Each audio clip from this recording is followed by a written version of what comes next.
Elegy for My Father, Part 5. David Paul LaMontagne, my father, was born on the 13th day of September in 1930. From as early as I can remember him, he enjoyed the outdoors and hiking and camping and fishing. When we lived in Oregon, this was perhaps at its height during my childhood. Dad often took us boys fishing. I remember salmon fishing, trolling for salmon in the Alsea River right near Corvallis, Oregon, where we lived.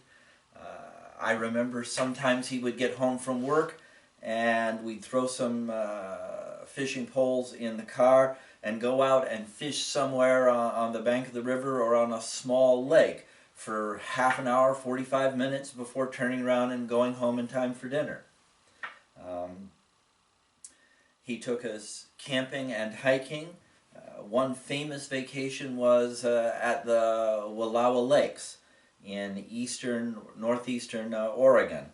That was a camping trip that was a whole week long, a whole week's worth of vacation all taken together. It was special because it was a week of vacation not spent traveling to visit grandparents, which ate up a lot of time because the grandparents lived far away. And we had a great time there. It was summer, it was beautiful, it was wonderful. I know that Dad had been in the Boy Scouts. He had an old Boy Scout manual that I had looked at quite a lot over the years. And he had an old Boy Scout backpack from the World War II era. And I joined the Boy Scouts at the end of those years and learned to camp in the Pacific Northwest, where, by the way, it rained on every single one of the first 16 camping trips I ever went on. But we learned how to deal with the rain just fine. Dad did an awful lot of fishing in those years, and though us boys went with him a good many times, Gene was the one who loved fishing the most. And so gradually I withdrew from fishing in order to leave that as something that Gene and Dad could do together, since they were sometimes at odds about other things. After we lived in Corvallis, we moved back to Maryland for 5 or 6 years while Dad was working on the Apollo space shots. His outdoor time was the most limited during that period of his life. And though I was enormously active in the Boy Scouts, camping and hiking and so on, Dad did not get very many chances to go fishing or hiking or camping in. When he moved back west to Thousand Oaks, California, he took up flying sailplanes. As you may remember, he'd had his pilot's license back when he was 16. As a matter of fact, having the old-style license quite astounded the people at El Mirage Dry Lake, where he went flying sailplanes, because he had the old-style license. But during those years in California, he did a lot of flying sailplanes out in the desert, where it's easier to fly sailplanes because you get lots of hot air forming in bubbles and going up as thermals that allow sailplanes to get into the thermals and go up in the air, which allows them to fly quite a distance from time to time. There are albums full of pictures taken during those years, most of which hardly anybody recognizes the people in anymore. But there was quite a crowd that came out to the El Mirage Dry Lake to go sailplaning. It was a triangular set of runways that had been built during World War II for some sort of military purpose, but it was in the middle of nowhere, it was unconnected with a big base, and so it went up for sale after the war, and some people bought it just to turn it into a landing and takeoff place for sailplane flying. So that was really nice. Mom and Dad enjoyed that a lot. At one point they even owned a trailer which they kept parked out there for when they went out to go flying over the weekends. Dad eventually formed a partnership with a man named Jim Johnson, or Johnston, I forget which, and bought a sailplane of his own instead of just renting when he wanted to fly. So that was a wonderful time for him. He really enjoyed the flying, and that was his outdoors during that period. At the end of his time in California, he was sent to Longmont, Colorado. Longmont is down on the plain below the Rocky Mountains, but it's far enough north that from the house you could look up, and on good days you could see Long's Peak, which is the northernmost 14,000-foot mountain in Colorado, and which is the biggest mountain in Rocky Mountain National Park. During those years in Colorado while he was working, Dad started hiking and even learned some rock climbing, and spent so much time hiking and climbing up in the area of the national park that he and Mom recognized Estes Park as a place that they might be willing to retire to. Dad learned rock climbing, though it was not a big deal for him, but he did at least go on one climb in which he and a group of others climbed Devil's Tower in Wyoming. So you can look at a picture of Devil's Tower online and get an idea of what that was like. It was not as hard as it looked, because the rocks that form that sheer sticking up part are six-sided columns of basalt, which as they break off, in many places leave getting up there like climbing very, very steep stairs. So there was not as much technical climbing with ropes and pitons and stuff like that as you might think, but there was plenty of that too. But as I say, rock climbing was not a big deal with Dad. He just did it in order to enhance his skills for ordinary everyday hiking to the tops of mountains. In 1993, Mom and Dad moved to Estes Park, Colorado, and built a house for themselves to a design they themselves created with a software program for designing your own house. And Dad began to get in some real serious hiking.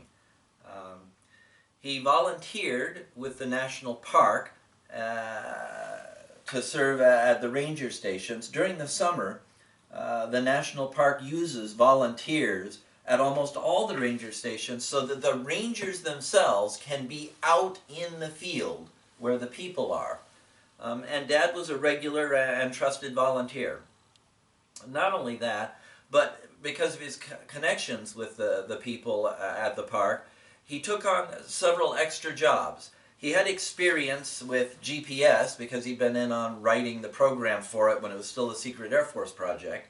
He used his practice with GPS and using several instruments to track down and find old trails that were no longer used.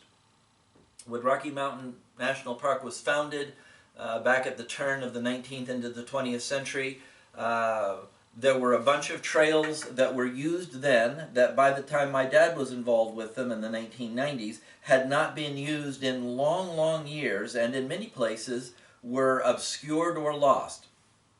As a hobby, Dad took up tracking down those old trails and getting a GPS track for them and sharing that with the Park Service. He made lots of friends with all kinds of people who were involved in the Park Service, and had a large fund of stories he could tell about those times. He really enjoyed it. This was probably the greatest outside the family pleasure he ever had in his life. Those long 20 years spent hiking and climbing in Rocky Mountain National Park and getting to know the people who worked and hiked and climbed there. He was retired. He had all the money they needed for what they wanted to do with their lives, and he was able to go hiking and climbing as often as he wanted to, pretty much. He did lots of other things during those retirement years. He and Mother were part of a dinner club for long years. They played golf together for long years there on the local golf courses. Mother played bridge, and Dad played a little bridge at the beginning. But mostly Dad's hobby was hiking in the mountains. He loved the outdoors. He transmitted that love of the outdoors to at least two of his three sons. And Gene took it up strongly, so did I. None of us have had the chance yet to do what Dad did late in life, which is to have a whole new chance at the outdoors with new opportunities and new free time in retirement. But we'll see how that goes when the time arrives. It's interesting to me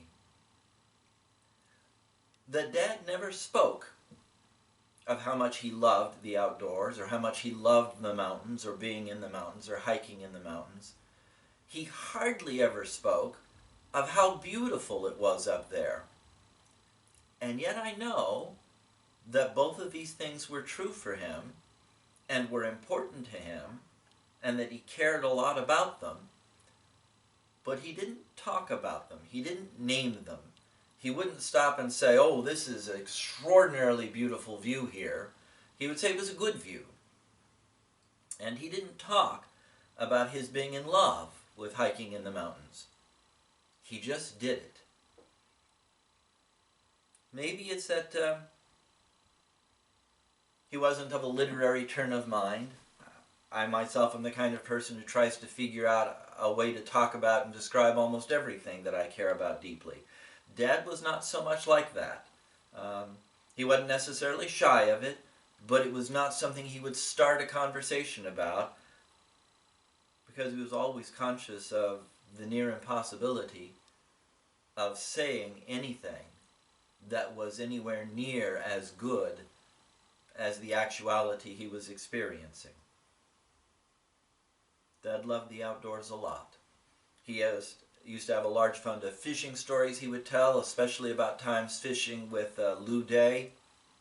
One time he and Lou Day and another gentleman parked all of the wives and kids there on the Hood Canal on the west side of the Puget Sound, and the three men went hiking up into the Olympic National Park, into the mountains, to go fishing up there in the mountains in the pristine streams and lakes up there. I presume they had a really good time. The families did without them for about a week. So I wanted to tell you about my father and the outdoors.